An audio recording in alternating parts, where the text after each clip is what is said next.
Good morning dear students. मेरा नाम धर्मेंद्र कुमार है और मैं हूं माई एजुकेशन वायर से। आज हम लेकर आए हैं प्राइमरी टीचर्स के लिए कुछ कोर्सेज की जानकारी। जो भी स्टूडेंट्स टीचर बनना चाहते हैं, स्पेशली प्राइमरी लेवल पर, चाहे वो नर्सरी लेवल पर टीचर बनना चाहते हों लाइक यूकेजी, एलकेजी और नर्सरी टीचर, या फिर वो प्राइमरी क्लासेस लाइक पहली क्लास से 5वीं क्लास के टीचर बनना चाहते हैं, तो उनके लिए ये जानकारी बहुत ज़रूरी है, अहम है।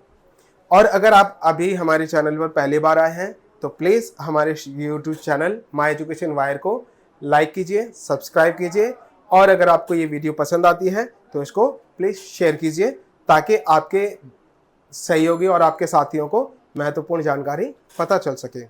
तो स्टार्ट करते हैं हम इस वीडियो को कंटिन्यू। तो दिल्ली में एक गवर्नमेंट ऑर्गेनाइजेशन है जिसका नाम है SCERT। तो डियर स्टूडेंट्स, दिल्ली गवर्नमेंट की अपनी एक ऑर्गेनाइजेशन है, एक इंस्टीट्यूशन है जिसका नाम है SCERT, यानी कि state council for educational research and training. SCERT क्या है कि ये जो दिल्ली में कुछ डाइट सेंटर्स बने हुए हैं और कुछ कॉलेजेस हैं। डाइट जिसका फुल फॉर्म है district institute of education and training. Delhi government जो है डाइट सेंटर्स के थ्रू जो है एक DLED और जो आपका DPSC प्रोग्राम है वो चलाती है। तो ये जितने भी डाइट सेंटर्स हैं, अलग अलग संख्या है इनकी, जो कि अपने अंदर जो है कुछ कॉलेजेस हैं इसके रिकॉग्नाइज्ड हैं, कुछ प्राइवेट कॉलेजेस हैं, कुछ गवर्नमेंट कॉलेजेस हैं, वो इनके चलते रहते हैं। तो ये जो डिप्लोमा इन एलिमेंट्री एजुकेशन और diploma in pre school education में क्या प्रोसेस है, एडमिशन के लिए किन किन एलिजिबिलिटी क्राइटेरिया को फुलफिल करना पड़ता है, क्या एडमिशन प्रोसेस है, किस तरह से होगा, तो हम इनके बारे में बात करते हैं। तो हम पहले बात करते हैं एलिजिबिलिटी क्राइटेरिया की। तो पहली चीज आती है एलिजिबिलिटी। कौन कौन स्टूडेंट हैं जो इसके लिए अप्लाई कर सकते हैं? वे सभी स्टूडेंट्स जो 12th पास कर चुके हैं या जो स्टूडेंट्स 12th कंप्लीट करने वाले हैं और उनका रिजल्ट अभी आया नहीं है, डिक्लेयर नहीं हुआ है, वो सभी स्टूडेंट्स इस कोर्स के लिए अप्लाई कर सकते हैं, चाहे वो CBSE बोर्ड से हो, चाहे इंडिया के किसी और रिकॉग्नाइज्ड बोर्ड से हो। दूसरी चीज, वे सभी स्टूडेंट्स जो रिजल्ट का वेट कर रहे हैं, जिनका रिजल्ट जस्ट क्लियर होने वाला है या डिक्लेयर होने वाला है और जिनके एग्जाम कंप्लीट हो चुके हैं, वो भी इस कोर्स के लिए अप्लाई कर सकते हैं। इस कोर्स के लिए जो मिनिमम क्वालिफिकेशन है वो 12th कंप्लीट है। 12th में आपके मिनिमम 50% होने चाहिए। अगर आप SC ST OBC या फिर आप PWD कैंडिडेट हैं तो उनमें 5% मार्क्स का रिलैक्सेशन है, यानी कि वो 45% अगर आपके मार्क्स हैं तो भी आप एलिजिबल हैं और अप्लाई कर सकते हैं। नेक्स्ट, कि इसके लिए जो आप 5 सब्जेक्ट्स यानी कि बेस्ट 5 सब्जेक्ट्स की आपकी परसेंटेज काउंट होती है। जैसे आपके पास कोई भी बेस्ट 5 सब्जेक्ट्स हो, एक लैंग्वेज और बाकी 4 सब्जेक्ट हाईएस्ट मार्क्स वाले जो सब्जेक्ट हैं उन्हें आप काउंट करके टोटल परसेंटेज कैलकुलेट कर सकते हैं, और उसमें आपकी मिनिमम परसेंटेज जो है 45 अगर आप रिजर्व कैटेगरी से हैं, या फिर 50% अगर आप अनरिजर्व्ड या जनरल कैटेगरी से हैं। तो नेक्स्ट, 10th क्लास की जो परसेंटेज है वो आपकी कैलकुलेट की जाएगी। कई बोर्ड्स जो हैं ग्रेड सिस्टम देते हैं, कुछ बोर्ड्स जो हैं आपका CGPA या GPA प्रोवाइड करते हैं, तो उससे आप जो है कन्वर्जन कर सकते हैं। ऐसे कोई एक फॉर्मूला हो जो कि आपका CBSE या फिर आपका जो रिकॉग्नाइज्ड बोर्ड है उसको अप्लाई करता है। फॉर एग्जाम्पल CBSE जो है CGPA से जो कन्वर्जन फार्मूला है वो यूज करता है, जिसमें आपका जो टोटल CGPA है जितना भी आपका है उसको मल्टीप्लाई विद 9.5 से करेंगे तो आपका जो टोटल परसेंटेज है वो निकल कर आ जाता है। फॉर एग्जाम्पल मान लीजिए आप जो है आपके 10th क्लास में CGPA जो है 6 है और आप जो परसेंटेज कैलकुलेट करना चाहते हैं तो 9.5 से अगर मल्टीप्लाई करेंगे तो आपका जो भी निकल के आएगा वो आपकी परसेंटेज होगी।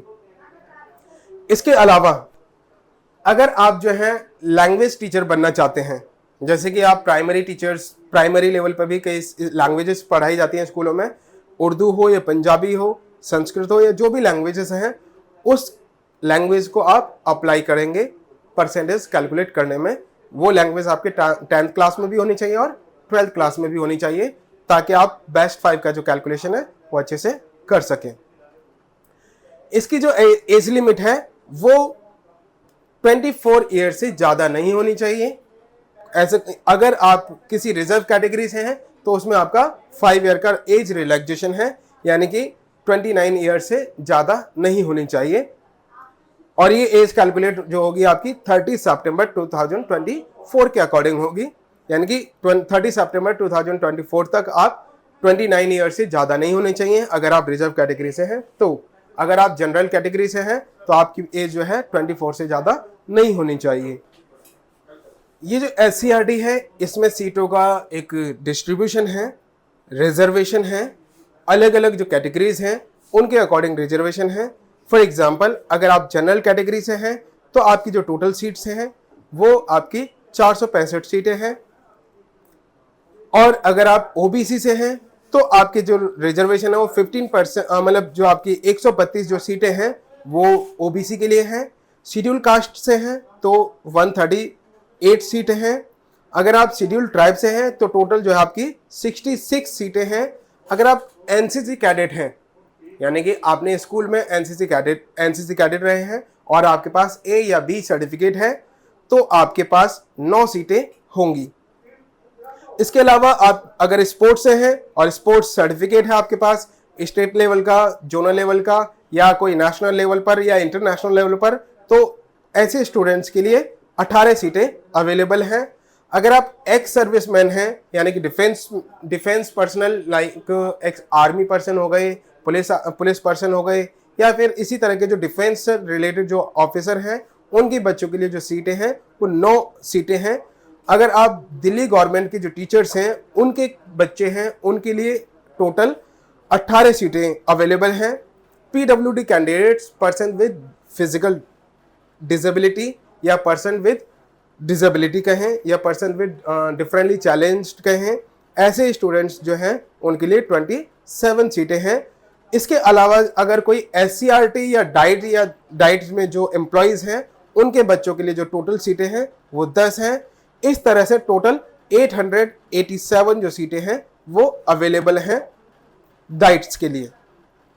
इसके अलावा कुछ और सीटें हैं, लेकिन टोटल जो सीटें हैं आपकी 1040 हैं, जिसमें आपकी 85 जो सीटें हैं, 85% जो है दिल्ली के स्टूडेंट्स के लिए हैं। बाकी जो 15% हैं वो आउट ऑफ दिल्ली जो हैं उनके लिए अवेलेबल हैं।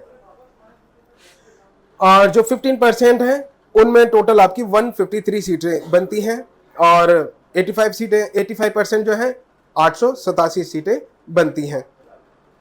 अब बात करते हैं हम कि एडमिशन किस तरह से होगा। ये जो DPSC प्रोग्राम है या DLED प्रोग्राम है, इसके लिए जो एप्लीकेशन मतलब एडमिशन का प्रोसेस है वो एक ऑनलाइन एंट्रेंस टेस्ट के अकॉर्डिंग होगा, यानी कि कंप्यूटर बेस्ड एक एंट्रेंस टेस्ट होगा। उस एंट्रेंस टेस्ट में जो भी आपकी स्कोर होगा उसके अकॉर्डिंग एक मेरिट लिस्ट बनेगी, और उस मेरिट लिस्ट के अकॉर्डिंग आपका एडमिशन होगा। इनकेस अगर किसी स्टूडेंट्स का टाइप हो जाता है, मान लीजिए कोई स्टूडेंट है उसके 85% है एंट्रेंस में और दूसरे स्टूडेंट है उसके भी 85% है एंट्रेंस में, तो ऐसे जो टाई अप जो सिचुएशन होगी उसको ब्रेक करने के लिए आपके जो 12th का जो एग्रीगेट मार्क्स है, यानी कि टोटल परसेंटेज जो है, उसको प्रायोरिटी पे रखा जाएगा। जिसके 12th में जो परसेंटेज हाईएस्ट होंगे उसको ही आगे फॉरवर्ड किया जाएगा। तो डियर स्टूडेंट्स, ये जो DPSC प्रोग्राम है और DLED है, इसमें सिलेक्शन का क्या प्रोसेस है इसके बारे में हम बात कर लेते हैं। इस प्रोग्राम के लिए एक एंट्रेंस होगा जिसे हम CBT के नाम से जानते हैं, कंप्यूटर बेस्ड टेस्ट। ये टेस्ट जो है 150 मार्क्स के लिए होगा, जिसमें 150 क्वेश्चंस होंगे और जिसका टोटल टाइम 2 घंटे का होगा। सबसे अच्छी बात यह है कि इस एग्ज़ाम में किसी भी तरह की कोई नेगेटिव मार्किंग बिल्कुल नहीं है। तो किसी भी तरह का क्वेश्चन आप अटैम्प्ट करके आते हैं, अगर आपके आंसर्स गलत हो भी जाते हैं तो इसमें नेगेटिव मार्किंग नहीं है। और आपने तुक्के मारे हैं और आपका आंसर सही गया है तो उसके आपको मार्क्स मिल जाते हैं। तो ये आप उन सभी स्टूडेंट्स के लिए बहुत अच्छी है जो मतलब एस्टिमेशन में बहुत ज़्यादा विश्वास करते हैं और सोचते हैं कि हाँ मेरा अंदाज़ा ये कहता है, और लकीली बाय चांस उनका आंसर सही हो भी जाते हैं। तो क्या है इसके एग्जामिनेशन का पैटर्न, क्या है इसका एग्जामिनेशन का सिलेबस, इसके बारे में हम बात करते हैं। तो इसका जो टोटल जो एग्जामिन है वो आपका 150 मार्क्स का है, जिसमें जनरल अवेयरनेस के टोटल 10 क्वेश्चंस होंगे। जनरल अवेयरनेस जो कि जनरल इंफॉर्मेशन है, लाइक इवेंट्स हो गए आपके, स्पोर्ट्स हो गए, या फिर कोई प्राइम मिनिस्टर या इंटरनेशनल विजिट है, कोई इंसिडेंट है, डिजास्टर है, या रिसेंटली होने वाली जो भी एक्टिविटीज़ हैं, कोविड लाइक कुछ भी इंसिडेंट होता है जो नियर बाय या जो भी आपके पिछले 6 महीने पहले जो भी घटनाएं घटी हैं जो हर स्टूडेंट को जानना जरूरी है। ऐसे जो जनरल अवेयरनेस है जिसे हम करंट अफेयर भी बोलते हैं, टोटल 10 मार्क्स के लिए आएंगे। इसके अलावा जो 40 मार्क्स के जो क्वेश्चंस हैं वो आपके सोशल साइंस से आएंगे, जिसमें 10 मार्क्स जो है आपके हिस्ट्री से आएंगे, 10 ज्योग्राफी से आएंगे, 10 पॉलिटिकल साइंस से और 10 इकोनॉमिक्स से आएंगे। इसके अलावा 40 मार्क्स जो है आपके जनरल साइंस से आएंगे।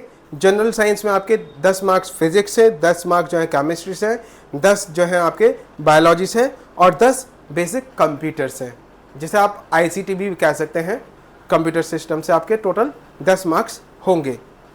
इसके अलावा जो आपका ये आपका जो है टोटल 10, 40, 40, 90 टोटल क्वेश्चन होते हैं, जिसमें 10 क्वेश्चन जो आपके न्यूमेरिकल यानी कि मैथमेटिक्स जो है उससे निकल के आते हैं। मैथमेटिक्स जो कि आपका जनरल कैलकुलेशंस होंगी, लाइक इंटरेस्ट हो गए आपके, वर्क एंड टाइम, स्पीड, ये सब चीज़ें इसमें इंक्लूड होंगी।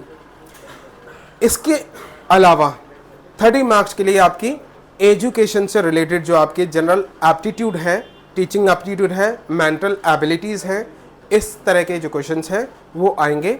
एंड 20 मार्क्स के लिए, जिसमें 10 मार्क्स के लिए जनरल हिंदी और 10 मार्क्स के लिए जनरल इंग्लिश होगी। इस तरह से टोटल आपका 150 मार्क्स के लिए क्वेश्चंस हो जाते हैं। इसमें जो आपका जो लेवल ऑफ क्वेश्चंस होंगे वो 10th क्लास के लेवल पर होंगे। Social science 10th class level पर होगी। जो मैथमेटिक्स है, जनरल न्यूमेरिकल एप्टीट्यूड जो भी है आपके, वो 8th क्लास के लेवल पर होंगे। और जो आपका जो सिलेबस है वो आपकी ऑफिशियल वेबसाइट पर अवेलेबल है, आप वहाँ से डाउनलोड कर सकते हैं और अपने जो एग्जामिनेशन है उसकी प्रिपरेशन कर सकते हैं। नेक्स्ट आता है आपका मोड ऑफ एप्लीकेशंस। इस प्रोग्राम के लिए यानी कि DPSC और आपका DLED है, इस प्रोग्राम, इन दोनों प्रोग्राम के लिए जो एप्लीकेशंस हैं वो आपकी SCERT की जो ऑफिशियल वेबसाइट है उस पर अवेलेबल हैं, मतलब अवेलेबल होने वाले हैं। और जो आप ऑनलाइन एप्लीकेशन के लिए जो फॉर्म है वो फिल कर सकते हैं। तो इसका जो एप्लीकेशन प्रोसेस है वो 2 स्टेप्स में डिवाइड है। पहला जो है आपका कैंडिडेट्स रजिस्ट्रेशन होता है, जिसमें आपकी जो जनरल इन्फॉर्मेशन है, लाइक नेम हो गए, आपके एज हो गए, एड्रेस हो गए, email ID, contact number and ये सब चीज़ें, बेसिक जो प्रोफाइल है आपका वो सब चीज़ें उसमें होती हैं। दूसरा होता है एंट्रेंस एप्लीकेशन सबमिशन, और इसके अंदर आपकी सारी चीज़ें, मेनली आपका कोर्स सिलेक्शन हो गया आपका, क्या आप डाइट के DLED के लिए अप्लाई करना चाहते हैं या DPSC के लिए अप्लाई करना चाहते हैं या फिर दोनों के लिए अप्लाई करना चाहते हैं। इसके लिए आपकी कैटेगरीज हो गई, डाइट्स का चॉइस हो गई, क्योंकि दिल्ली गवर्नमेंट के अंदर जितनी भी डाइट्स हैं उनमें आपको चॉइस अप्लाई करनी होती हैं, या फिर आपके जो प्राइवेट जो इंस्टीट्यूट्स हैं, कॉलेजेस हैं, या जो सेल्फ फाइनेंसिंग कॉलेजेस हैं, उनमें से आपको चूज़ करना होता है। इसका एंट्रेंस एग्जामिनेशन के जो सेंटर है वो सब चीज़ें इसमें सिलेक्ट करनी होती हैं। तो डियर स्टूडेंट, जब आप अपना जो एप्लीकेशन फॉर्म है 25 अप्रैल 2024 से स्टार्ट हो रहा है, जब आप अप्लाई करने जा रहे होते हैं तो उससे पहले सबसे इम्पॉर्टेंट है आपका प्रॉस्पेक्टस डाउनलोड करना। प्रॉस्पेक्टस डाउनलोड करके उसको पढ़िए, ध्यान से पढ़िए, क्योंकि उसमें हर एक छोटी बड़ी जो इन्फॉर्मेशन है बहुत इंपॉर्टेंट है, क्रूशियल है, जो कि आप किसी तरह की जो गलतियां ना करें उससे आपको बचाता है। आप होने वाली जो भी गलतियां हैं वो सारी चीज़ें पहले ही आप क्लियर कर देंगे अगर आप उस प्रॉस्पेक्टस को पढ़ते हैं तो। यहाँ 2 प्रॉस्पेक्टस हैं, एक DPSC 2024 के लिए है और एक DLED 2024 के लिए है। तो दोनों प्रॉस्पेक्टस डाउनलोड करके ध्यान से उसको पढ़ना है।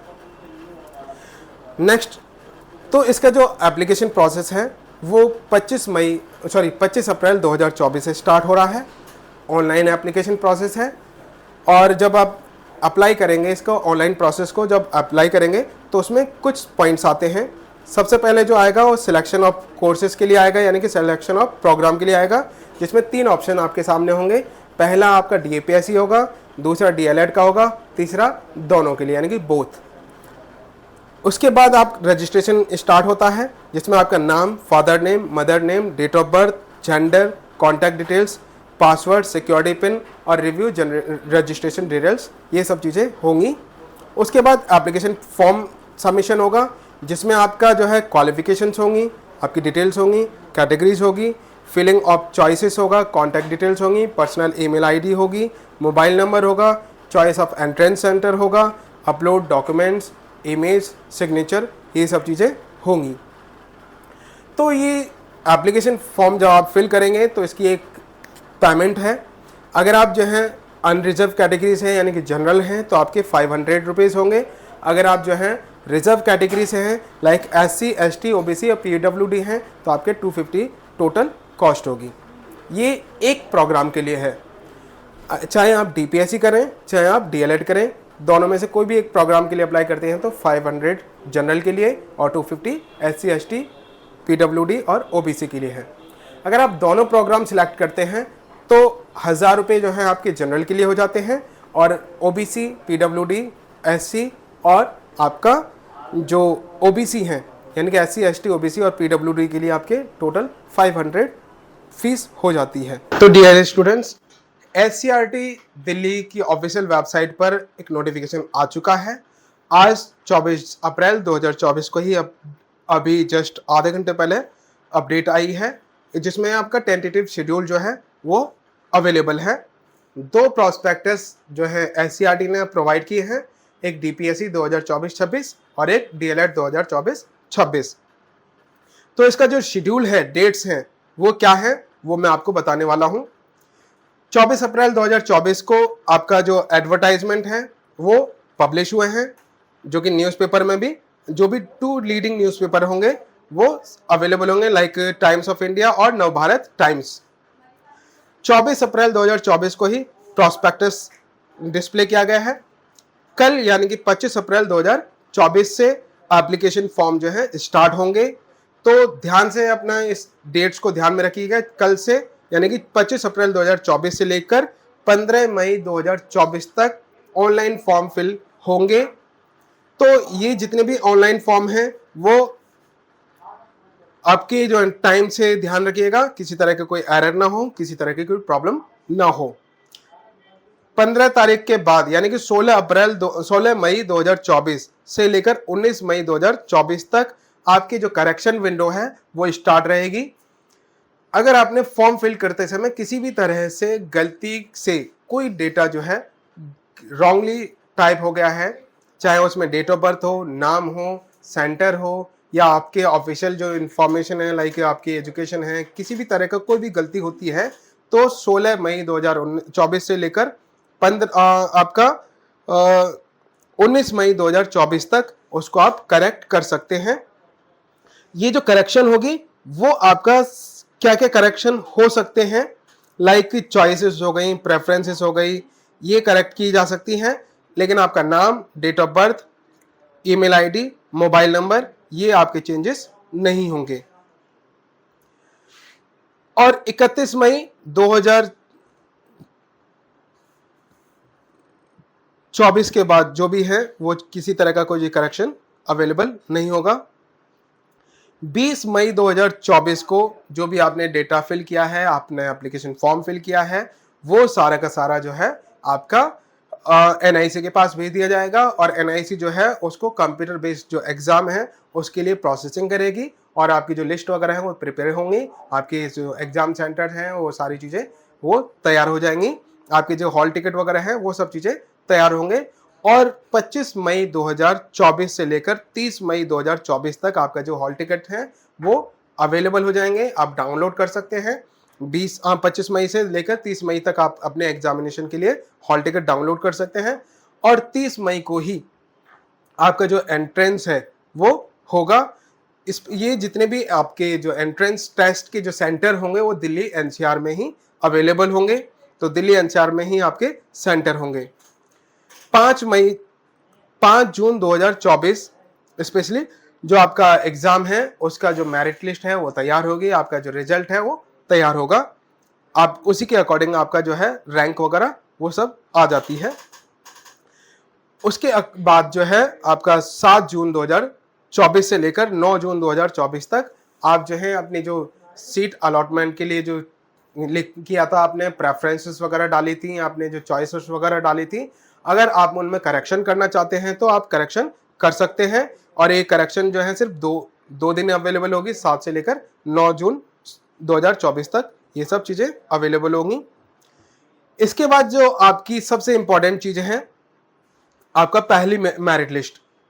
पहली मेरिट लिस्ट जो होगी आपकी 12 जून 2024 को जारी होगी और उस मेरिट लिस्ट के लिए जो एडमिशन होंगे वो 12 जून से लेकर 17 जून तक होंगे, जिसमें आपका जो है आपके जितने भी ओरिजिनल डॉक्यूमेंट्स हैं वो लेकर जाना होगा, उनकी कॉपीज लेकर जानी होंगी, एटलीस्ट 2 कॉपी आपको लेकर जानी होंगी।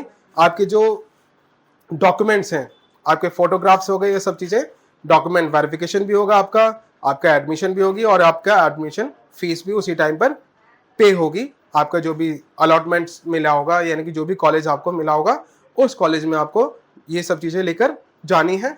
फीस भी आप ऑनलाइन पे कर सकते हैं। इसके बाद जो आपकी सेकंड मेरिट लिस्ट जो होगी वो आपका 18 जून को रिलीज होगी और 18 से लेकर 19 के बीच में आपके जो है एडमिशन सेकंड लिस्ट के लिए होंगे। थर्ड मेरिट लिस्ट जो होगी आपकी वो 24 जून को रिलीज होगी और 24 से लेकर 26 जून को ही इसके एडमिशन होंगे। और जो लास्ट मेरिट लिस्ट होगी यानी कि फोर्थ मेरिट लिस्ट निकलेगी वो 27 जून को निकलेगी और 27, 28, 29, 30 को आपके इनके एडमिशन होंगे। तो ये पूरा का पूरा एडमिशन का प्रोसेस है। इसके अलावा आप जो है 1 जुलाई 2024 को कॉलेज, जो भी आपका कॉलेज मिला होगा वहाँ जाएंगे।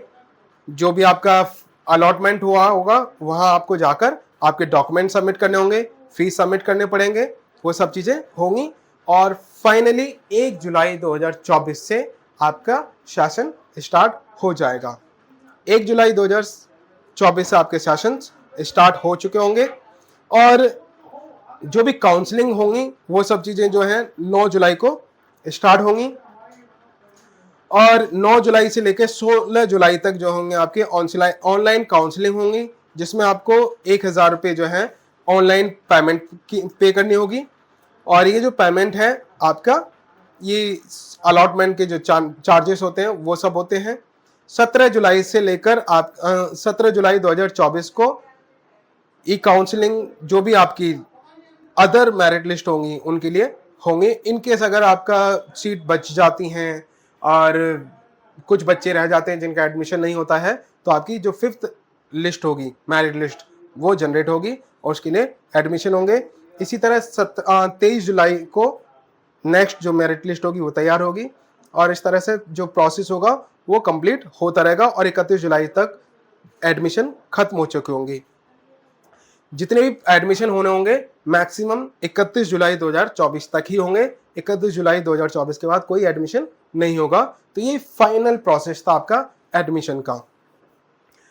तो आप ये सब चीज़ें ऑनलाइन फॉर्म फिल किया आपने, काउंसलिंग हुई, एडमिशन हुई, डॉक्यूमेंट वेरिफिकेशन हुआ, क्लासेस स्टार्ट हो गई और 31 जुलाई 2024 तक ये सब कुछ खत्म हो चुका होगा। आपकी क्लासेस चल रही होंगी और आपके जो सेशन है वो स्टार्ट होकर अगले 2 साल तक रहेगा और उस 2 साल में आप कंप्लीट करके अपना CTET की भी प्रिपरेशन करें ताकि आप जो है अपना प्राइमरी टीचर कंप्लीटली बन सकें। और उम्मीद है आपको हमारी ये वीडियो पसंद आई होगी। अगर आपके माइंड में किसी भी तरह का डाउट है, किसी भी तरह का क्वेश्चन है, किसी भी तरह के कोई कन्फ्यूज़न है तो आप हमारे कमेंट बॉक्स में हमें लिख सकते हैं और हम कोशिश करेंगे आपके जो भी डाउट्स हैं, आपकी जो कन्फ्यूज़न है उसको दूर किया जा सके।